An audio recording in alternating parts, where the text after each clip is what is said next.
कलाहारी नाम सुनते ही हमारे दिमाग में एक एंडलेस खाली डेजर्ट की तस्वीरें आ जाती हैं। ये साउथ अफ्रीका का एक बहुत बड़ा संडीला इलाका है। बहुत से लोग इसे डेजर्ट कहते हैं, लेकिन ये शब्द पूरी तरह से एक्सप्लेन नहीं करता कि ये असल में क्या है।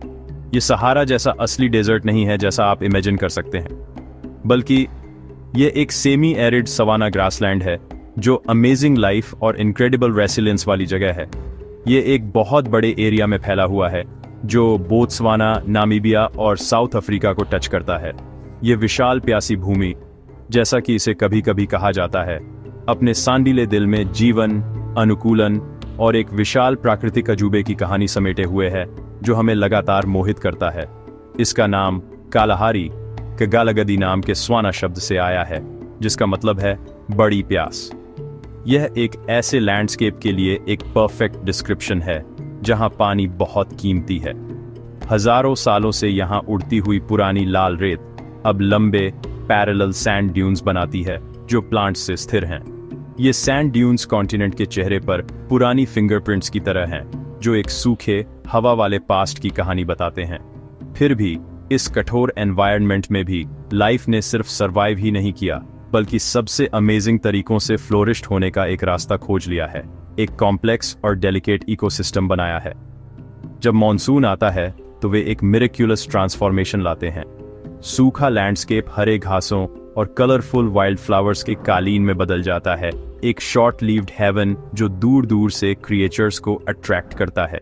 ये एक ऐसी दुनिया है जो गीले और सूखे सीजन्स की रिदम से चलती है, एक पल्स जो अनगिनत जनरेशन से धड़क रहा है। यही अनप्रेडिक्टेबिलिटी है जिसने यहाँ के हर जीव को शेप दिया है, रेत के नीचे रहने वाले सबसे छोटे इंसेक्ट से लेकर इन प्लेन्स में घूमने वाले मैजेस्टिक ब्लैक-मैन्ड लायंस तक। कलाहारी कठिनाइयों के बीच जीवन की अटूट शक्ति का एक सबूत है। हर प्राणी एडेप्टेशन का मास्टर है। कीड़े से लेकर शिकारियों तक हर कोई थोड़े पानी और लगातार सूरज की रोशनी में सरवाइव करने के लिए इवॉल्व हुआ है। कलहारी का इकोसिस्टम एक नाजुक जाल है।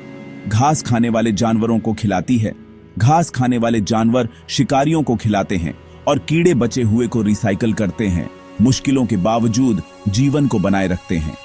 इन रेतों पर चलना प्रकृति की इंजेन्युइटी को देखना है, जहां हर पद चिन्ह सर्वाइवल की कहानी कहता है।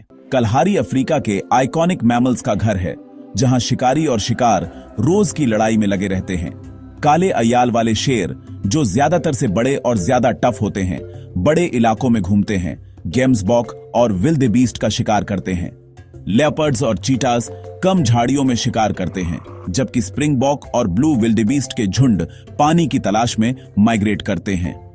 गेम्सबॉक अपने शानदार सींगों के साथ हफ्तों तक बिना पानी पिए सरवाइव करते हैं, रेगिस्तानी पौधों से नमी लेते हैं।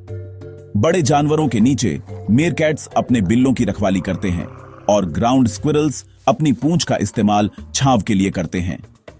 हनी बैजर, निडर और अथक और बैट ईयर्ड फॉक्स हल्की से हल्की आवाजों को भी सुनने वाला रेगिस्तान की डाइवर्सिटी दिखाते हैं।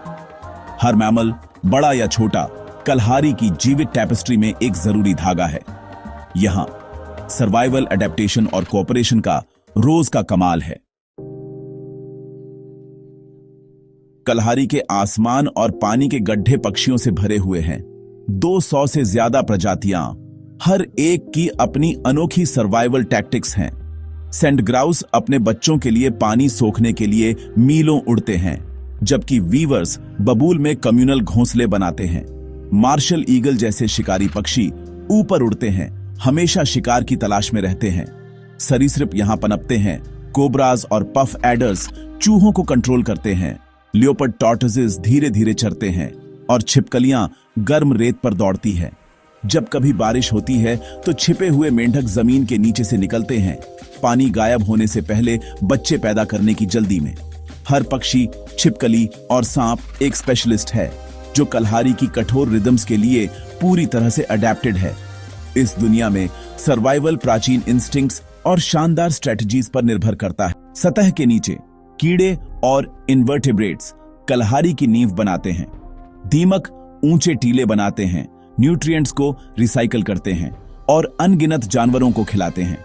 जबकि चींटियां और बिच्छू स्कैवेंजर्स और प्रेडेटर्स के रूप में जरूरी भूमिकाएं निभाते हैं। कई जीव गर्मी से बचने के लिए बिलों में घुस जाते हैं या रात में निकलते हैं। हर एडेप्टेशन सर्वाइवल का एक कमाल है, लेकिन यह संतुलन नाजुक है। जलवायु परिवर्तन और इंसानों का अतिक्रमण जीवन के प्राचीन चक्रों को खतरे में डाल रहा है। कलहारी की रक्षा का मतलब है उसके पूरे जाल को बचाना, सिर्फ उसके सबसे मशहूर जानवरों को नहीं। लाल रेत की यह जमीन लचीलेपन का एक सबूत है, मुश्किलों के बावजूद जीवन के दृढ़ संकल्प की कहानी है। इस जगह को समझने के लिए आपको सरफेस के बियॉन्ड देखना होगा। ये छिपी हुई नदियों और पुरानी विजडम की भूमि है, एक ऐसी जगह जहां जियोलॉजी, नेचर और ह्यूमन हिस्ट्री गहराई से जुड़ी हुई है। इसका महत्व केवल जियोलॉजी के बारे में नहीं है, यह यूनिक वाइल्ड लाइफ के लिए एक क्रिटिकल सेफ हेवन है और ह्यूमन काइंड के कुछ सबसे पुराने कम्युनिटीज के लिए एक कल्चरल हब है। जैसे जैसे हम इसके सीक्रेट्स में गहराई से जाते हैं, हमें एक ऐसी दुनिया मिलती है जो इसकी प्यास से डिफाइन होने वाली जगह से कहीं ज्यादा रिच और कॉम्प्लेक्स है। कालाहारी हर तरह से सच में एक लिविंग डेजर्ट है। कालाहारी की भूगर्भीय नींव एक बड़ा सपाट बेसिन है जो रेत से भरा हुआ है, कुछ जगहों पर सैकड़ों मीटर गहरा है। इस विशाल संडीली परत के नीचे एक और पुरानी कहानी छिपी है जो अफ्रीकी कॉन्टिनेंट की आधारशिलाओं में लिखी गई है। हालांकि आधुनिक परिदृश्य को रेत ही परिभाषित करती है। ये सूखे गतिशील रेत के टीले नहीं हैं, बल्कि प्राचीन वनस्पति से ढके टीले हैं, जो इस बात का संकेत है कि समय के साथ जलवायु में बहुत बदलाव आया है। यह अनूठी भूगर्भीय संरचना निर्धारित करती है कि पानी कहाँ उपलब्ध होगा और परिणाम स्वरूप जीवन कहाँ इकट्ठा होगा। यह रेत की नींव पर बनी एक दुनिया है जो इसके ऊपर के इकोलॉजिकली तंत्र के हर पहलू को आकार देती है। आश्चर्यजनक रूप से इस संडीले विस्तार के उत्तरी भाग में एक चमत्कार होता है। ओकावांगो नदी, जो अंगोला के हाईलैंड्स में शुरू होती है, कभी समुद्र तक नहीं पहुंचती। इसके बजाय यह कालाहारी के दिल में फैल जाती है, जिससे दुनिया का सबसे बड़ा अंतर्देशीय डेल्टा बनता है, ओकावांगो डेल्टा। यह भूगर्भीय विलक्षणता रेगिस्तान के एक बड़े हिस्से को लैगून, नहरों और द्वीपों के एक हरे भरे जलमग्न भूल भुलैया में बदल देती है। यह लुभावने पैमाने का एक नखलिस्तान है, एक महत्वपूर्ण जीवन रेखा जो अविश्वसनीय संख्या में वन्य जीवों का समर्थन करती है। डेल्टा का एग्जिस्टेंस भूविज्ञान का एक पहलू है, जहां फॉल्ट लाइनों ने पानी को इकट्ठा करने और फैलने के लिए एक बेसिन बनाया है। कालाहारी की वनस्पति ने लंबे सूखे की अवधि में जीवित रहने के लिए अद्भुत रूप से अनुकूलन किया है। उदाहरण के लिए, प्रतिष्ठित बाओबाब के पेड़ अपने सूजे हुए तनों में हजारों लीटर पानी जमा करते हैं, जिससे उन्हें सबसे शुष्क अवधि में भी जीवित रहने में मदद मिलती है। कई घासों की गहरी जड़ें होती हैं जो भूमिगत नमी तक पहुंचती हैं, जबकि बबूल के ट्रीजों में नुकीले कांटे होते हैं जो उनकी पत्तियों को भूखे शाकाहारी जीवों से बचाते हैं। ये पौधे इकोलॉजिकली तंत्र की नींव हैं जो भोजन और आश्रय प्रदान करते हैं। वे जीवित रहने में माहिर हैं। प्रत्येक के पास इस अर्ध शुष्क दुनिया की चुनौतियों का सामना करने के लिए एक अनूठी योजना है। ये विशेष पौधों का जीवन जानवरों की उतनी ही उल्लेखनीय विविधता का समर्थन करता है, जबकि रहस्यमय भूरे लकड़बग्घे ने विशाल क्षेत्रों में शवों का सेवन करने के लिए अनुकूलन किया है। हर प्राणी, जमीन गिलहरी से लेकर चीता तक, में विशेष अनुकूलन होते हैं जो उन्हें इस चरम वातावरण में पनपने की अनुमति देते हैं, जो प्राकृतिक चयन की अविश्वसनीय शक्ति को उजागर करता है। कालाहारी हजारों सालों से सान लोगों का घर रहा है। वे पृथ्वी की सबसे पुरानी सतत संस्कृतियों में से एक हैं और उनका इतिहास डिजर्टी परिदृश्य में एच्ड है। हजारों सालों से वे शिकारी संग्राहक के रूप में रहते आए हैं, बदलते मौसमों और शिकार के साथ छोटे पारिवारिक समूहों में घूमते रहते हैं। इस भूमि के साथ उनका गहरा संबंध है। यह सिर्फ एक जगह नहीं है जहां वे रहते हैं, बल्कि उनकी आध्यात्मिक और सांस्कृतिक पहचान का केंद्र है। सांड लोगों की कहानियां, कला और परंपराएं एक जीवन शैली की झलक प्रदान करती है जो लगभग अकल्पनीय समय तक चली आ रही है। सांड लोगों को अपने पर्यावरण की अद्भुत समझ है, जिसे अक्सर पारंपरिक पारिस्थितिक ज्ञान कहा जाता है। यह एक विज्ञान है जो पीढ़ियों से चला आ रहा है, पाठ्य पुस्तकों में नहीं बल्कि कहानियों, गीतों और प्रत्यक्ष अनुभव के माध्यम से।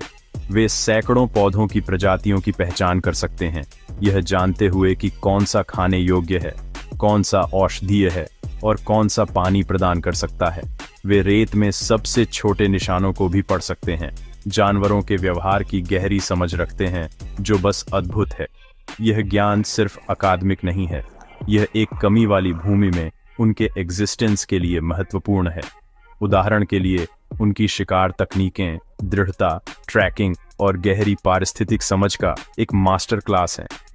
दृढ़ता शिकार, जहां एक शिकारी घंटों या दिनों तक गर्म धूप में एक जानवर का पीछा करता है, मानवीय सहन शक्ति का एक शानदार कारनामा है। यह भूमि को पढ़ने और जानवरों की गतिविधियों का अनुमान लगाने की अविश्वसनीय क्षमता पर निर्भर करता है। प्राकृतिक दुनिया के साथ यह गहरा संबंध सम्मान पर आधारित है। सांड लोग पारंपरिक रूप से केवल वही लेते हैं जिसकी उन्हें आवश्यकता होती है, यह समझते हुए कि उनका अपना कल्याण उनके आसपास के इकोलॉजिकली तंत्र के स्वास्थ्य से गहराई से जुड़ा हुआ है। दुर्भाग्य से यह प्राचीन जीवन शैली खतरे में है। आधुनिक दुनिया ने उनकी पैतृक भूमि पर अतिक्रमण कर लिया है और कई सांड समुदायों को विस्थापित कर दिया गया है। गरीबी और सांस्कृतिक पहचान के नुकसान का सामना करना पड़ रहा है। उनकी भाषा और परंपराओं का क्षरण पूरी मानवता के लिए एक अपूरणीय क्षति का प्रतिनिधित्व करता है। उनका ज्ञान अतीत का अवशेष नहीं है, इसमें एक स्थायी भविष्य के लिए महत्वपूर्ण सबक हैं। सांड लोगों के अधिकारों की रक्षा करना और उनकी सांस्कृतिक विरासत का सम्मान करना केवल न्याय का प्रश्न नहीं है, बल्कि कालाहारी की समृद्ध जैविक और सांस्कृतिक विरासत को संरक्षित करने की दिशा में एक महत्वपूर्ण कदम है। कालाहारी की रेत के नीचे धन का एक और आधुनिक स्रोत है, डायमंड्स। हीरे के बड़े भंडार की खोज ने बोत्सवाना को दुनिया के सबसे गरीब देशों में से एक से मध्यम आय वाले देश में बदल दिया है। इस खनिज संपदा को अपेक्षाकृत बुद्धिमानी से मैनेज किया गया है, जिसने पूरे देश में इंफ्रास्ट्रक्चर, हेल्थ केयर और शिक्षा के विकास में मदद की है। हीरे की माइनिंग बोत्सवाना की इकोनॉमी का इंजन बन गई है, एक पावरशाली फोर्स जिसने पिछले आधे सदी में देश की किस्मत को आकार दिया है। ग्लोबल डायमंड मार्केट अस्थिर हो सकता है और खदानें एक लिमिटेड रिसोर्स हैं। इस इकोनॉमिक रियलिटी का एक ऐसे देश के लिए गहरा प्रभाव पड़ता है जहां पब्लिक बजट का एक बड़ा हिस्सा हीरे से होने वाली इनकम से भरा जाता है। इसके अलावा माइनिंग ऑपरेशंस, भले ही वे अक्सर दूर दराज के इलाकों में स्थित हों, उनका एक एनवायरमेंटल फुटप्रिंट होता है।